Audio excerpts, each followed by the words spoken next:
Mladí Leopoldovčania z neziskovej organizácie Kreatívni ľudia zdravší Leopoldov už budúcu sobotu 28. januára o 17. otvoria oddychovo-náučné centrum s názvom Tea House.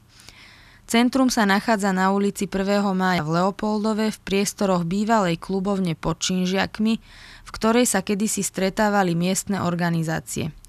Návštevníkom ponúkne alternatívnu formu trávenia voľného času v príjemných priestoroch, kde si budú môcť prečítať stovky kníh, zahrať spoločenské hry a pochutiť si na rôznych druhoch čajov či iných nealkoholických nápojoch.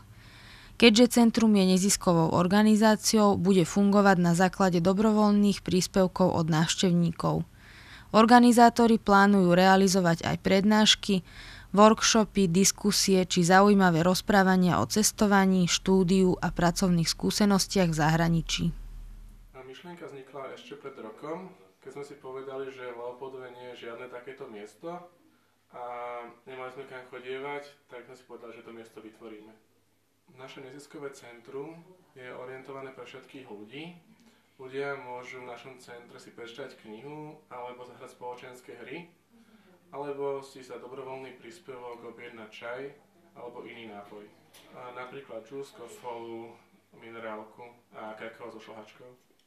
Máme tu k dispozícii zelené čaje, čierne čaje, bylinné čaje a ovocné čaje.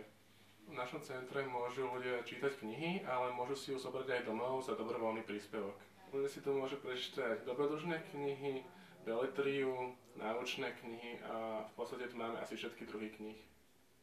V našom neziskovom centre nám pomáha množstvo dobrovoľníkov a ľudia nám tiež nosia veci, ktoré potrebujeme. Veľmi si to vážime. Naše centrum bude otvorené od 17. do 22. hodiny v piatok a sobotu. V Leopoldove doteraz fungovala jedna mládežnícka organizácia, ktorá svoju činnosť vykonáva stále, Scarabeus, a som veľmi rád, že akési také myslené žezlo preberá aj ďalšia organizácia mládežnícka v Leopoldove, Zdravší Leopoldov, s ktorými sme sa mohli stretnúť aj v minulosti už na viacerých spoločenských podujatiach. No a všimlo si to aj vedenie mesta a preto nemalo problém s tým, aby istým spôsobom podporilo a podchytilo práve tú mladú generáciu a vytvorilo nejakú takú alternatívu na to, aby mohla tak zmysluplne tráviť voľný čas v meste a teda uvoľnilo alebo dalo do prenajmu aj tieto priestory klubu, v ktorom sa v nedávnej minulosti stretávali iné spoločenské organizácie a dnes ten klub už trošička tak zýva prázdnotou, takže ja im len držím palce a pevne verím, že tak ako oni plánujú, sa im podarí osloviť nielen mladých v Leopoldove, ale aj všetky ďalšie generácie a utvorí sa tu taký alternatívny spôsob na dobré